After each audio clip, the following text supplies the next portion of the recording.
રાજકોટમાંથી મવડી વિસ્તારમાં રફતારનો કહેર સામે આવ્યો। વૃદ્ધને અડફેટે લઈ 500 મીટર સુધી ઢસડ્યા। ઘટના સ્થળે જ વૃદ્ધનું કમકમાટી ભર્યું મોત થઈ ગયું। કારની અડફેટે આવેલ અન્ય એક યુવતી પણ ઈજાગ્રસ્ત થઈ હોવાની વિગતો છે। કાર ચાલક નશામાં ધૂત હોવાનો સ્થાનિકોનો આરોપ।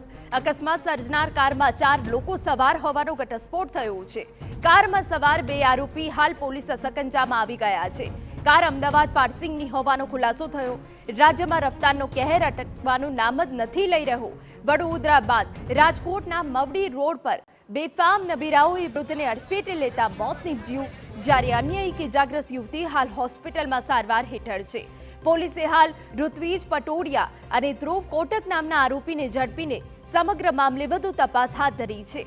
ઘટના નજરે જોનારાઓનો આક્ષેપ છે કે બેફામ કાર ચાલકો 120ની સ્પીડે કાર હંકારી રહ્યા હતા। અકસ્માત બાદ કારમાં સવાર 2 યુવતીઓ ભાગી ગઈ હતી।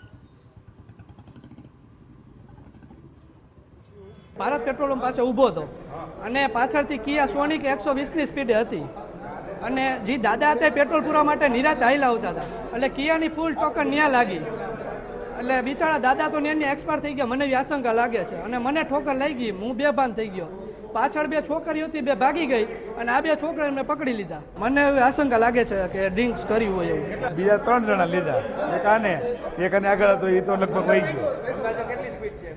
100 ઉપર છે। અને કેટલા જણા હતા ગાડીમાં? ગાડીમાં 4, 2 છોકરા, 2 છોકરી ઉતરીને ભાગી ગઈ, છોકરાને લઈ આવ્યા।